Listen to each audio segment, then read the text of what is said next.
Hi friends, welcome to my YouTube channel. ಇವತ್ತು ನಾನು ಒಂದು ದಾಲ್ ಮಾಡೋದನ್ನ ತೋರಿಸ್ತಾ ಇದ್ದೀನಿ. ಅಂದರೆ ಮನೆಯಲ್ಲಿ ಹೇಗೆ ಈಸಿಯಾಗಿ ಮಾಡೋದು ಅಂತ ತೋರಿಸ್ತಾ ಇದ್ದೀನಿ.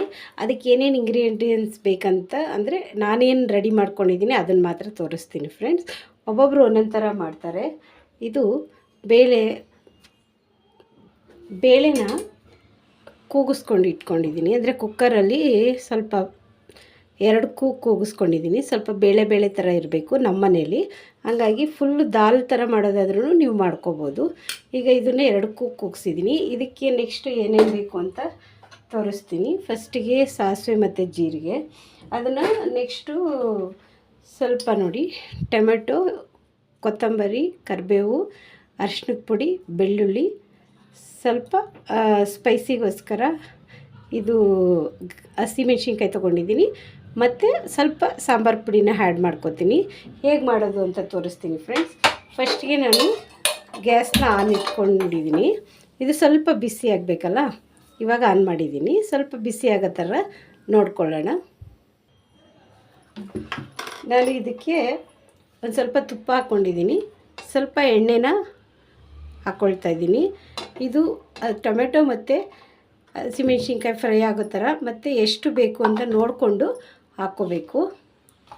ಇದು ಸ್ವಲ್ಪ ಬಿಸಿ ಆಗಬೇಕು, ಯಾಕಂದರೆ ಸಾಸಿವೆ ಹಾಕಬೇಕಂದ್ರೆ ಬೇಗ ಹಾಕಿದ್ರೆ ಅಷ್ಟೊಂದು ಚೆನ್ನಾಗಿರಲ್ಲ. ಸ್ವಲ್ಪ ಬಿಸಿ ಆದಮೇಲೆ ನಾವು ಸಾಸಿವೆ ಮತ್ತು ಜೀರಿಗೆನ ಆ್ಯಡ್ ಮಾಡ್ಕೋಬೇಕು. ಇದು ಬಿಸಿ ಆಗೋ ತನಕ ನೋಡ್ಕೊಳ್ಳೋಣ. ನೋಡಿ, ಈ ಥರ ಕೈ ಇಟ್ಟರೆ ಸ್ವಲ್ಪ ಅದು ಏನಾದರೂ ಬಿಸಿ ತಾಗ್ತಾ ಇದೆ ಅಂದರೆ ನಮಗೆ ಎಣ್ಣೆ ಬಿಸಿಯಾಗಿದೆ ಅಂತ. ಇವಾಗ ಸಿಂಪಲ್ಲಾಗಿ ಫಸ್ಟಿಗೆ ನಾನು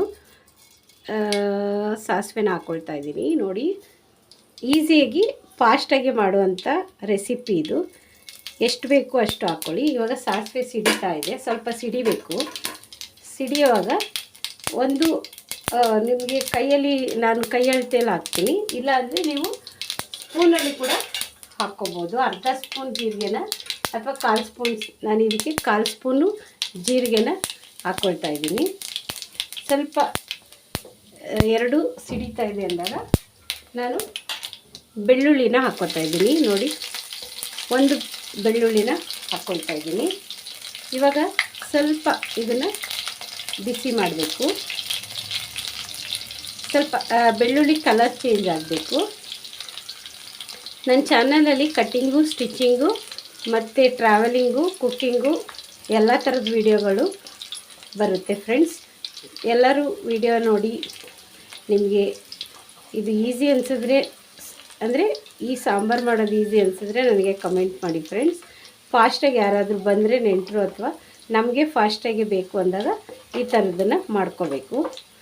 ನೋಡಿ, ಈ ಥರ ನಿಧಾನವಾಗಿ ಸ್ವಲ್ಪ ಕಲರ್ ಚೇಂಜ್ ಆಗಬೇಕು ಬೆಳ್ಳುಳ್ಳಿ, ಇಲ್ಲಾಂದರೆ ಚೆನ್ನಾಗಿರಲ್ಲ. ಸ್ವಲ್ಪ ಕಲರ್ ಚೇಂಜ್ ಆಗಬೇಕು. ಸ್ವಲ್ಪ ಇದು ಕಲರ್ ಚೇಂಜ್ ಆದಾಗ ಹಸಿಮೆಣ್ಸಿನ್ಕಾಯಿ ಹಾಕ್ಕೊಳ್ಳಿ. ಎಷ್ಟು ಸ್ಪೈಸಿ ಬೇಕು ಅಷ್ಟು ನೀವು, ಖಾರ ಬೇಕು ಅಂದರೆ ಖಾರದ ಥರ ಇದನ್ನು ಹಾಕ್ಕೊಳ್ಳಿ. ಜಾಸ್ತಿ ಖಾರ ಬೇಕು ಅಂದರೆ ಜಾಸ್ತಿ ಮೆಣಸಿನ್ಕಾಯಿ ಹಾಕ್ಕೊಳ್ಳಿ. ಇದು ಸ್ವಲ್ಪ ಸಿಡಿಯುತ್ತೆ. ನಿಮಗೆ ಸ್ವಲ್ಪ ಸಿಡಿಬಾರ್ದು ಅಂದರೆ ಈ ಥರ ಮುಚ್ಕೊಂಡು ಕೂಡ ನೀವು ಫ್ರೈನ ಮಾಡ್ಕೋಬೋದು. ಸಿಡಿಯುತ್ತೆ ಅಂದರೆ ಈ ಥರ. ನೆಕ್ಸ್ಟ್ ನೋಡಿ, ಈಗ ನಾನು ಕರಿಬೇವನ್ನ ಆ್ಯಡ್ ಮಾಡ್ತಾಯಿದ್ದೀನಿ. ಸ್ವಲ್ಪ ಕರಿಬೇವನ್ನ ಸ್ವಲ್ಪ ಫ್ರೈ ಆಗೋ ಥರ ನೋಡ್ಕೊತಾ ಇದ್ದೀನಿ. ನೆಕ್ಸ್ಟ್ ಬಂದು ಟೊಮೆಟೊನ ಫ್ರೈ ಮಾಡೋಕ್ಕೆ ಹಾಕ್ತೀನಿ. ಈಗ ಅದು ನೀರಿರುತ್ತಲ್ಲ, ಸ್ವಲ್ಪ ಸಿಡಿಯುತ್ತೆ. ಸ್ವಲ್ಪ ಫ್ರೈ ಮಾಡ್ಕೊಳ್ಳಿ. ಸ್ವಲ್ಪ ಸಣ್ಣಗೆ ಉರಿ ಇಟ್ಕೊಂಡು ಮಾಡ್ಕೊಳ್ಳಿ. ಇದು ನಾವು ಡೈಲಿ ಮಾಡೋ ಥರದ್ದೇ ನಾನು ತೋರಿಸ್ತಾ ಇದ್ದೀನಿ. ಇದು ಸ್ವಲ್ಪ ಎಣ್ಣೆಯಲ್ಲಿ ಚೆನ್ನಾಗಿ ಫ್ರೈ ಆಗಬೇಕು. ಅಂದರೆ 5 ರಿಂದ 10 ನಿಮಿಷ ಚೆನ್ನಾಗಿ ಫ್ರೈ ಆಗಬೇಕು. ಎಣ್ಣೆಯಲ್ಲೇ ಫ್ರೈ ಆಗಬೇಕು. ಸ್ವಲ್ಪ ಆಮೇಲೆ ಒಂದು ಸ್ವಲ್ಪ ಉರಿ ಜಾಸ್ತಿ ಇಟ್ಕೊಂಡು ಇದು ಚೆನ್ನಾಗಿ ಸ್ವಲ್ಪ ಫ್ರೈ ಆಗೋ ಥರ ನೋಡ್ಕೊಳ್ಳಿ. ಇದು ನೋಡಿ, ಸ್ವಲ್ಪ ಫ್ರೈ ಆಗ್ತಾ ಇದೆ. ನಾನು ಎಣ್ಣೆಯಲ್ಲೇ ಫ್ರೈ ಮಾಡ್ಕೊಳ್ಳಿ ಅಂದಿದ್ದೀನಲ್ಲ, ಹಾಗಾಗಿ ಸ್ವಲ್ಪ ಎಣ್ಣೆಯಲ್ಲಿ ಫ್ರೈ ಮಾಡ್ಕೊಳ್ಳಿ. ಆದಷ್ಟು ಟೊಮೊಟೊನ ಸ್ವಲ್ಪ ಸಣ್ಣಕ್ಕೆ ಹಚ್ಕೊಳ್ಳಿ, ಆವಾಗ ಬೇಗ ಫ್ರೈ ಆಗುತ್ತೆ. ಸಿಂಪಲ್ಲಾಗಿ ಮಾಡುವಂಥದ್ದಿದು. ನೋಡಿ, ಇವಾಗ ಫ್ರೈ ಆಗ್ತಾ ಇದೆ. ಸ್ವಲ್ಪ ಅದು ಟೊಮೆಟೊ ಕೂಡ ಈ ದಾಲಲ್ಲಿ ನಮಗೆ ಸಿಗಬೇಕು ಅಂತಂದರೆ ಸ್ವಲ್ಪ ಜಾಸ್ತಿ ಇದು ಮಾಡಬೇಡಿ. ಸ್ವಲ್ಪ ಎಣ್ಣೆಯಲ್ಲಿ ಚೆನ್ನಾಗಿ ಫ್ರೈ ಆಗಿದೆ ಅಲ್ವಾ. ಈಗ ಇದಕ್ಕೆ ಸ್ವಲ್ಪ ಅರಿಶಿಣದ ಪುಡಿನ ಹಾಕ್ಕೊತಾ ಇದ್ದೀನಿ. ಒಂದು 1/4 ಸ್ಪೂನಷ್ಟು ಅರಿಶಿಣದ ಪುಡಿನ ಹಾಕ್ಕೊಳ್ತಾ ಇದ್ದೀನಿ ನಾನು. ಈಗ ಮತ್ತೆ ಸ್ವಲ್ಪ ಫ್ರೈ ಮಾಡ್ಕೊಳ್ಳಿ. ಇವಾಗ ಸ್ವಲ್ಪ ಕೊತ್ತಂಬರಿ ಸೊಪ್ಪನ್ನ ಆ್ಯಡ್ ಮಾಡ್ಕೊತಾ ಇದ್ದೀನಿ. ಗಮ್ ಅಂತ ಸ್ಮೆಲ್ ಬರ್ತಾಯಿದೆ, ತುಪ್ಪ ಮತ್ತು ಎಣ್ಣೆ ಹಾಕಿರೋದ್ರಿಂದ. ಅದರಲ್ಲೇ ಜೀರಿಗೆ ಸಾಸಿವೆನ ಫ್ರೈ ಮಾಡಿದ್ದೀವಲ್ವ, ಮತ್ತು ಬೆಳ್ಳುಳ್ಳಿ ಕೂಡ ಚೆನ್ನಾಗಿ ಫ್ರೈ ಆಗಿರೋದ್ರಿಂದ ತುಂಬ ಫ್ಲೇವರ್ ಬರ್ತಾಯಿದೆ. ನೋಡಿ, ಈ ಥರ ಬರಬೇಕು, ಚೆನ್ನಾಗಿ ಎಣ್ಣೆಯಲ್ಲಿ ಫ್ರೈ ಆಗಬೇಕು. ನೆಕ್ಸ್ಟು ನಾನು ಒಂದು ಅರ್ಧ ಸ್ಪೂನು ಮನೆಯಲ್ಲೇ ಮಾಡಿರೋಂಥ ಸಾಂಬಾರು ಪೌಡರ್ನ ಹಾಕ್ಕೊಳ್ತಾ ಇದ್ದೀನಿ. ಅದು ಬೇಕಂದರೆ ನೀವು ಸ್ವಲ್ಪ ಆ್ಯಡ್ ಮಾಡ್ಕೋಬೇಕು. ನಾನು ಅರ್ಧ ಸ್ಪೂನು ಅಷ್ಟೇ ಹಾಕ್ಕೊಳ್ತಾ ಇದ್ದೀನಿ, ಜಾಸ್ತಿ ಸಾಂಬಾರು ಮಾಡ್ತಾಯಿಲ್ಲ. ಇದು ಸ್ವಲ್ಪ ದಾಲ್ ಥರ ಮಾಡ್ತಾಯಿದ್ದೀನಿ. ನೋಡಿ, ಈ ಥರ ನೀಟಾಗಿ ಫ್ರೈ ಮಾಡ್ಕೊಳ್ಳಿ. ಎಣ್ಣೆಯಲ್ಲೇ ಫ್ರೈ ಮಾಡ್ಕೊತೀನಿ ನಾನು, ಎಣ್ಣೆ ಮತ್ತು ತುಪ್ಪ ಈ ಎರಡರಲ್ಲಿ ಈ ಥರ ನಿಧಾನವಾಗಿ ಇದನ್ನು ಮಾಡ್ಕೋಬೇಕು.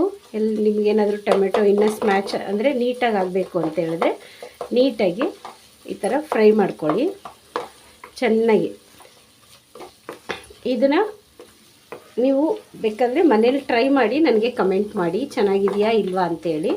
ತುಂಬ ಈಸಿಯಾಗಿ ಫಾಸ್ಟಾಗಿ ಮಾಡುವಂಥದ್ದು. ಬೇಳೆನ ಕುಕ್ಕರಲ್ಲಿ ಕೂಗಿಸ್ಕೊಡು, 5 ನಿಮಿಷಕ್ಕೆ ಕುಕ್ಕರ್ ಕೂಗುವಷ್ಟರಲ್ಲಿ ನಾವು ಈ ಇಂಗ್ರೀಡಿಯೆಂಟ್ಸು ಟೊಮೆಟೊ, ಬೆಳ್ಳುಳ್ಳಿ, ಕೊತ್ತಂಬರಿ ಸೊಪ್ಪು ಇದೆಲ್ಲನೂ ರೆಡಿ ಮಾಡ್ಕೊಂಬಿಟ್ರೆ ನೆಕ್ಸ್ಟು ಸಪ್ರೇಟಾಗಿ ಈ ಥರ ನೀಟಾಗಿ ಸ್ವಲ್ಪ ಫ್ರೈ ಆಗಬೇಕು. ತುಪ್ಪದಲ್ಲಿ ಮತ್ತು ಇದರಲ್ಲೇ ಫ್ರೈ ಆಗಬೇಕು, ಇಲ್ಲ ಅಂದರೆ ಚೆನ್ನಾಗಿರಲ್ಲ.